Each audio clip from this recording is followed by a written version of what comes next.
SCA Minhag of the Week, Life Cycles. The Sebbit. We started off with birth, we moved on to bar mitzvah, and now before we get to engagements, weddings, etc., we must stop and deal with the Sebbit. So first things first, Sebbit, not the real word. We have Shabbat, and the Arabic word for Shabbat is Sebt, S-A-B-T. Being in the United States for 100 to 120 years, the word Sebt got watered down, anglicized, which is now Sebbit, S-E-B-B-I-T, if you will. But the real word is Sebt, and plenty of old-timers still call it Shabbat.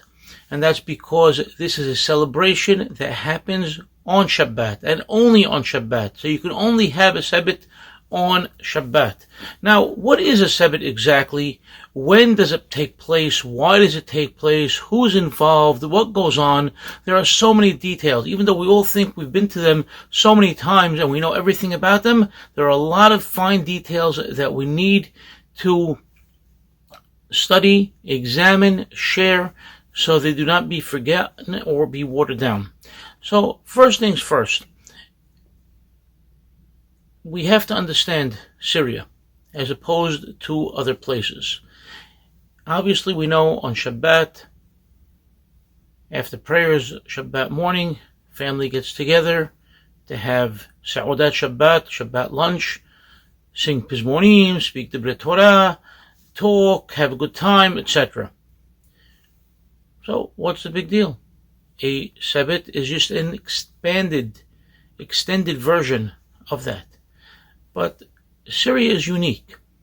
Syria till today is unique in the food tradition of Syria. Syria, different than other places. Other places all have their unique dishes, but Syria is known for its maza, for its various appetizers, hors d'oeuvres, finger foods, pick-me-ups, and having such a great variety helped to create the atmosphere of what we know as a Sebbit. Besides the food, the concept of music. In all countries, in all communities that like to sing, but Syria, and more particularly Aleppo, is known till today as a region where people in general love singing old classical Arabic music.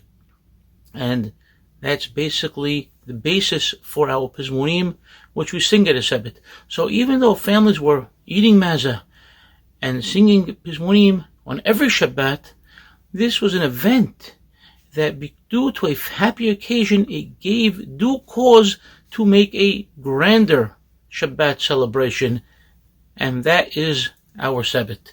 So the Sebbit only happens on Shabbat. It happens when there is a happy occasion, like a birth, a bar mitzvah, an engagement, a wedding, any other sort of reason to celebrate that's connected to a life cycle and to Shabbat.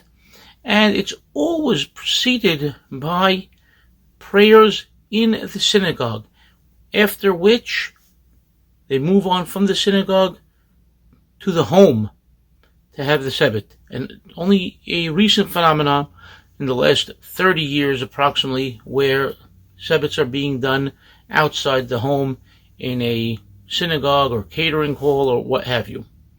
So over this next bunch of videos, we're going to discuss the Sebbit. We're going to examine what it is, where it is, what songs are sung, who attends, the preliminaries leading up to the Sebbit. In other words, what goes on in Knis on Shabbat, the morning of the Sebbit, and anything else connected to a Sebbit. So please stay tuned, send in your questions, and I hope you enjoy this series.